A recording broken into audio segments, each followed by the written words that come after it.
This is lesson 8.8. I'm going to divide it into two parts.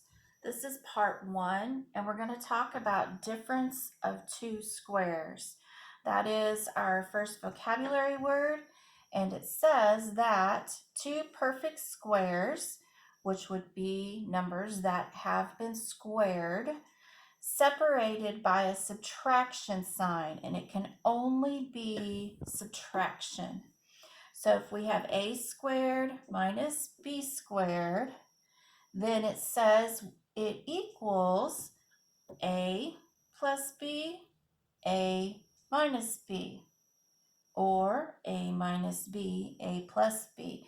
And we know commutative property says we can switch those around because it's multiplication.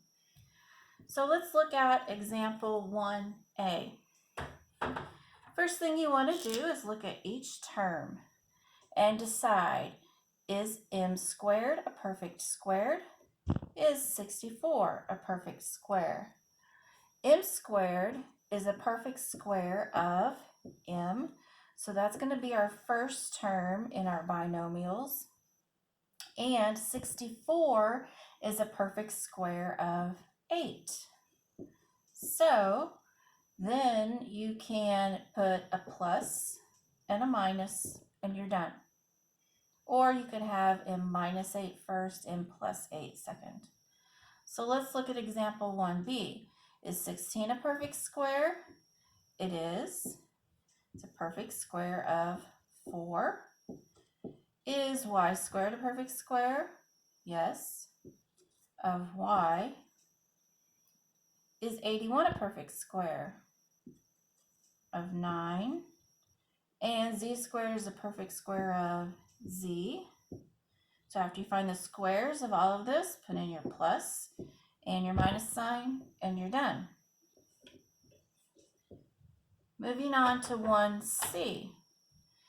If you look at these, you can see that 3 is not a perfect square, 27 is not a perfect square, neither is b cubed or b. But one thing we always want to look for when we are first starting out is there a greatest common factor of these two terms?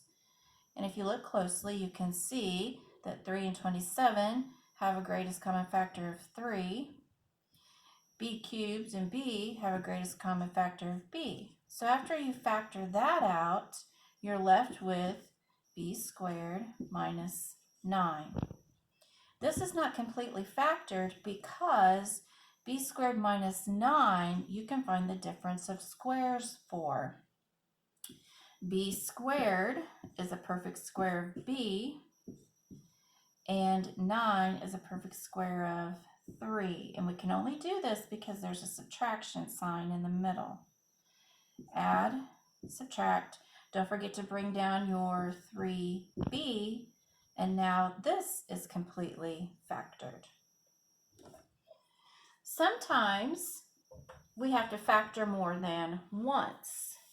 So let's look at example 2a.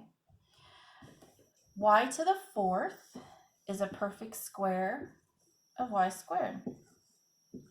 625 is a perfect square of 25.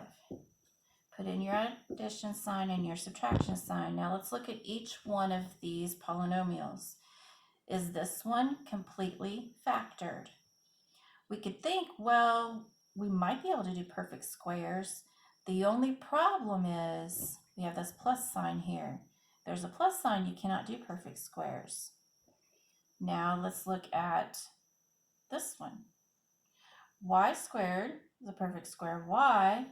25 is a perfect square of 5, and we do have a subtraction sign here.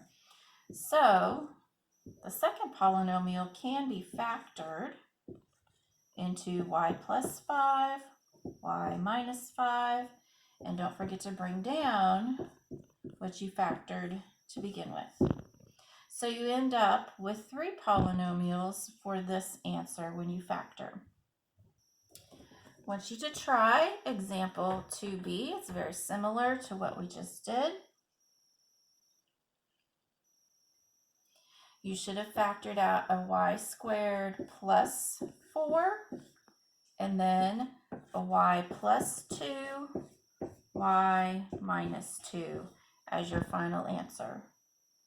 This is all I'm going to do for part 1. Part 2 is going to be pretty lengthy. Make sure you have your notes handy because the section that says putting it all together is going to be very important to follow whenever we are looking at the next problems.